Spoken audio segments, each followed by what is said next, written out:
Today I am talking about something that I wish I wasn't talking about. I really hoped after March of 2020 that we were past this. I made a video earlier where I talked about the use of the Graduated Electronic Decelerator and how it's used specifically at the Judge Rottenberg Center to, in my opinion, torture disabled adults and students. They call it behavior modification.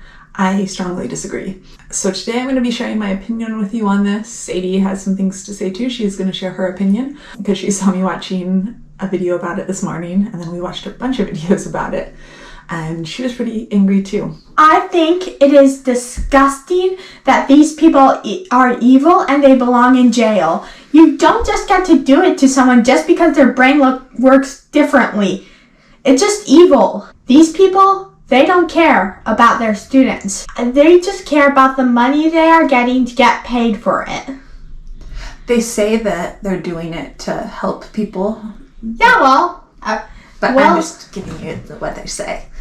They say they do it to help people to prevent problem behaviors. What do you think about that? I think it's something called we all call lying. I think they're just in it for the money. I mean, I still can't believe people are that heartless. I mean, like with neurotypicals, that's called torture. I mean, so the last two I talked about that the founder invented told them these were stronger than, what was it called again?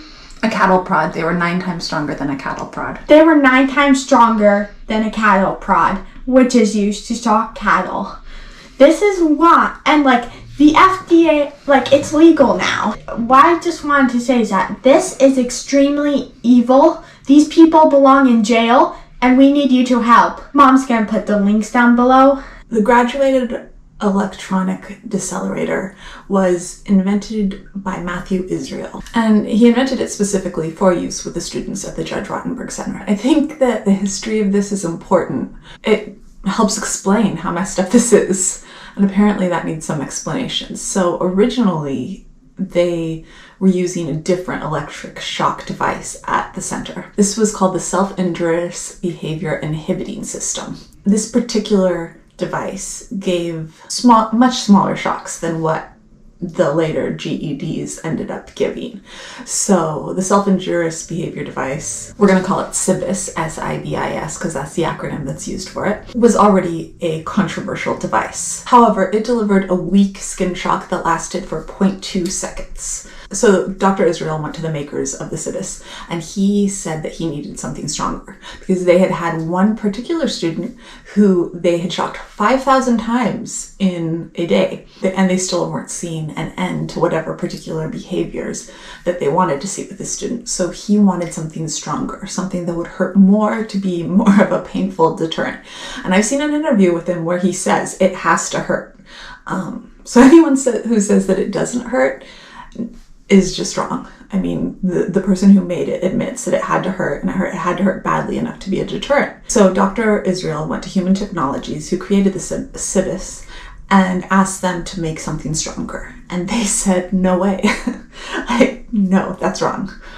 Because even a company that wants to make money and already makes a device that electrically shocks autistic children could see that this was wrong. In 1994, the FDA cleared the use of the GED-1, which is the first version of the GED. When they cleared it, they said that it was basically the equivalent to the SIBIS, which I don't think is quite true. At that time, it was said that it was used specifically to stop self-injurious behavior. That was not even nearly always the case, but we will get to that in a few minutes. Let's talk about the GED and the different versions of it. The GED-1 produces 30 milliamps of electricity when it shocks someone. And so in case you don't know what these are like, they're basically, it's a backpack that is carried on the back of the person. You have to basically carry the device you're being tortured with. And then it has, electrodes are attached on the wrists, ankles, arms, on your body. Usually this was done and someone would have to carry their own device around, but sometimes they would actually strap people down and then shock them over and over again. Both are extremely sick in my opinion. I don't understand how this was ever passed, how this was ever okay, how this is ever illegal. But just in case you're wondering, what does it feel like to be shocked with 30 milliamps of electricity? That's 3 times more milliamps than a cattle prod uses. So I feel like that kind of gives you some idea without really giving you some idea. Despite the power that this thing packed, some students still eventually became non-compliant with it, because I guess you can't crush the human spirit that easily. So they developed the GED3 and the GED4. The GED4 packed 90 milliamps of electricity into a shock. A cattle prod has about 10 milliamps of power, so this would be 9 times more than a cattle prod. And this was being used on children and adults. Children as young as 5 all the way up through adulthood go to the Judge Rottenberg Center. In 2000, the FDA incorrectly told the Judge Rottenberg Center that the GED3 and 4 had been approved for use when they weren't. And that error wasn't unfortunately caught until 2011, when the FDA notified them that it had been made, that the exemption had been made in error, and that they needed to stop using the devices. However, according to everything I can find, specifically states that they didn't stop using it. And that brings us almost up to the present, the months when we were beginning in the United States to have the coronavirus. And in March 2020, the same time that everyone was going into lockdown here, the FDA finally approved a ban. And I was thrilled. A lot of people in the disability community were thrilled that this was finally going to be banned and stopped. But of course, almost immediately, the JRC filed to stop stopping, to be able to still shock people. Just as a quick aside, this is a device that has been condemned by the United Nations Special Rapporteur, I might be saying that wrong, on torture. You've heard my descriptions. It's just bad. It's really, really bad. When it was banned by the FDA in 2020, it happened to become the 3rd device that had ever been banned by the organization. But they went to court, and this past week, on the 6th of July, 2021, we finally got the outcome from the United States DC Circuit Court. And they said that the FDA didn't have the authority to ban a specific medical use for a device. It's extremely disappointing news. When I read to him what the court had ruled, Paul said that he thought that this didn't seem like the end of this thing, that this was basically telling people exactly how to appeal it, exactly how to challenge it, that the device obviously now has to be banned outright to stop this, since the ruling was they couldn't ban a specific procedure. So that's what we need now. We need the GED in all its forms, in all the ways that it's used to torture people, to be banned completely. It can't be worn as a backpack. It can't be used to shock people who are lying down.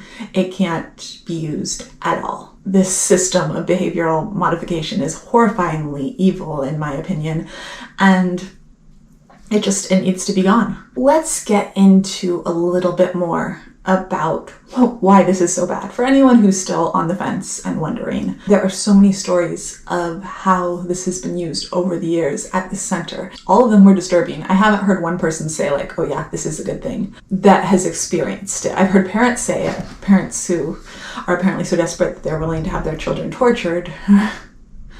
And I get that people try to be really sensitive in this area and be like, they're just so desperate and have sympathy for the parents. But, you know, there's also people that have sympathy for the parents of autistic children who kill their children. I've seen that in so many comment boxes over the years, and it's extremely upsetting how much sympathy you see for the parents who have committed filicide. It's disgusting. And I feel like this falls very similarly, in my opinion. In my opinion, this falls into the same sort of category. I'm sorry. No. You don't get to torture a child or an adult to make them act the way you want. It's just disgusting and wrong. I shouldn't have to say that. I shouldn't have to say that this is wrong because it should be illegal everywhere. And the fact that it's not is incredibly disheartening, disturbing, upsetting, soul-crushing. So let's talk about some of the ways that this has been used. Jennifer Musumba has a lot of great videos talking about this. She was at the center for 7 years. She lived this abuse. She survived it. She is an amazing person, an amazing video maker, an amazing YouTuber, and I'm going to link down below to her playlist on the JRC because it is definitely worth a watch. Stephanie Bethany also made a video this morning that I'm going to link down below, along with all the other sources that I used when learning about this device earlier and to make this video. I strongly would recommend that you watch Jennifer's video about the shock treatment and how it was used, because she describes it heartbreakingly, her experience at the Judge Rottenberg Center and how it was used. Theoretically, this device is supposed to be used to stop self-injurious behavior or violent behavior by a disabled person. However, there was a 2006 report by the New York State Education Department that found that no significant behavioral support system existed, and that this device was being used for minor infractions. So here is a list of some of the minor infractions that people were being shocked by something 9 times more powerful than a cattle prod for. Failing to be neat. Wrapping your leg around the leg of the chair that you're sitting in, which, oh my gosh, I can't just sit normally in a chair. And it's like, I don't think I could stop doing that. Stopping working for more than 10 seconds. Closing your eyes for more than 5 seconds, and other minor acts of non-compliance. There are other reported reasons that the shocks are administered that include using the bathroom without permission. And I saw that one said over and over again. People would get shocked for nonverbal students would get up to go to the bathroom and would be shocked for it. And then after they were refused going to the bathroom and they had an accident, they would be shocked for having an accident, which, oh my gosh. People were also shocked for screaming while being shocked, for moaning, for crying. And of course, they'd be shocked for attempting to remove the horrible thing. It could also be programmed to automatically give shocks for behaviors, like if someone was supposed to be sitting down and they stood up, it could be programmed just to shock them every time they tried to stand up. Some people who went through this have described being shocked in their sleep. One of the things that was most disturbing to me, it was definitely used from many people's descriptions as a way to instill fear. Jennifer describes being shocked after trying to run away, that she came back, was basically held in restraint and seclusion for 2 months, and that she was shocked as punishment. And I think it would be wrong if, like, you know, if a child was reaching for a hot stove and they shocked them while they were reaching to try to instill not touching a hot stove.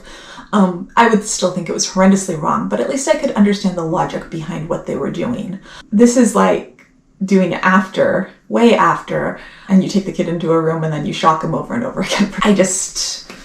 They probably won't touch the stove again because they're going to be so incredibly traumatized and anxious and scared, and they're going to have far-reaching trauma that affects them for the rest of their lives. Not only that, but this device has been proven to cause neuropathy along with other long-term problems. The center has been sued by parents who feel that they were misled, that they didn't understand what the shocks were, that they didn't know their kid was going to be basically, in my opinion, tortured. When they gave permission for this to happen, they probably expected something like what would have happened with that first device, the Cibus, I believe it was called, and what they got was something many times longer, 10 times longer, and many times more powerful.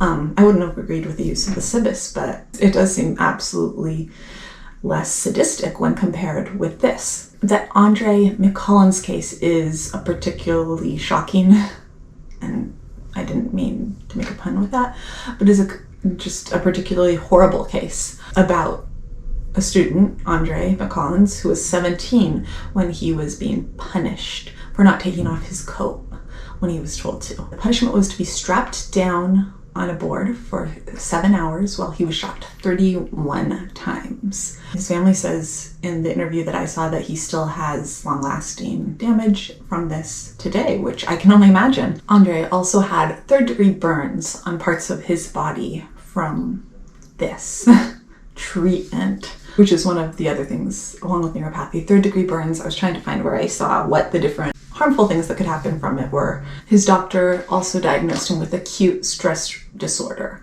It's just so wrong. There was also a hoax phone call incident, and the people who run the JRC will say that There have been many safety procedures put in place because of this event, but it still happened on their watch. Basically, I believe it was a former student called in a prank call and pretended to be a supervisor and said that 2 of the students needed to be punished in the middle of the night and be shocked. And so one of these students was administered 77 shocks, and the other was given 29 shocks. This was over a period of hours. One of them had to be treated, like Andre, for burns. One man who worked at the center, who was later described by the JRC as a disgruntled former employee, talked about how the teachers were watched to make sure that they were giving the shocks, and that if a child moaned or screamed or grabbed you, you had to shock them for that, or you'd be at risk for losing your job. And he told the story of a little girl with cerebral palsy who had moaned and reached out to grab him, and he had to shock her in accordance with the school rules, or he would risk losing his job. He also said that at one point he was in a classroom and he reached into his pocket without telling the children, and 4 of the children screamed because they were afraid they were going to be shocked. I'm guessing that that's why they screamed when he moved towards his pocket, because the controllers are held near the pockets. 4 children screamed in fear when he went to put his hand in his pocket. He then had to shock them by the rules of the school for screaming because they were terrified of being shocked. The school will tell you that they use these measures rarely, that it's not very often, but from the descriptions of people who've been there, who've lived this, who've been on the receiving end of it, they say it happens all the time for every infraction. I can't imagine human beings doing this to each other and calling it good. I mean, I know people torture other people. They don't usually say it's for the person's own good. And that just, to me, makes this even sicker. The description of what it feels like, if you ask people at the school, in the interviews that I saw with them, they usually compare it to a bee sting. Jennifer Masamba in her videos says that it's not like a bee sting, it's like 100 bees stinging you if you were comparing it to a bee sting. And she has other descriptions of how it's like pulling and shocking and burning and bad. Again, I absolutely recommend watching her videos for a first-hand account of what it is like, because it's more important now than ever, now that this has been overturned. This is still happening to children, and for me, that's the most upsetting part. Like, ultimately, I do think that this will be overturned. We need to do everything that we can to make sure that happens sooner rather than later, because there are children and adults, children Tessie's age, that this is being used on. And the things I saw, they kept saying that it's better to use this than use drugs. Oh my gosh. I personally, as someone who has to take anti-anxiety medication and antidepressants, would much rather be on my anti-anxiety medication than be shocked by something that powerful over and over again throughout my day. How many neurotypical people could keep from doing all of the things that they say here? Don't closing your eyes too long, moaning when you get hurt, crying. These are just, it's completely unreasonable. I was thinking about it earlier, and I have been shocked multiple times by an electric fence. I grew up around horses, and our very large horse pasture had a line of electric wire across the top of it. And at least like 3 times over the years, I specifically remember, I think one of my most vivid early memories is being 3, thinking the fence was turned off, going over to pet the horse and getting shocked. And I looked it up, and a horse fence is usually around 120 milliamps. And I can say that, we are 35 years out, and I still vividly remember that as one of my earliest memories because it hurts so frickin' bad. This needs to stop. I'm going to put down some links below of different things that you can do to help it stop. If you have time and the energy to put things into your own words. I think it was Stephanie Bethany who suggested that, because lawmakers and these places have a tendency to take petitions more seriously when you actually reply in your own words, and they filter out like when it's just a message that's been copied and pasted over and over again. So if you could do that, that would be amazing.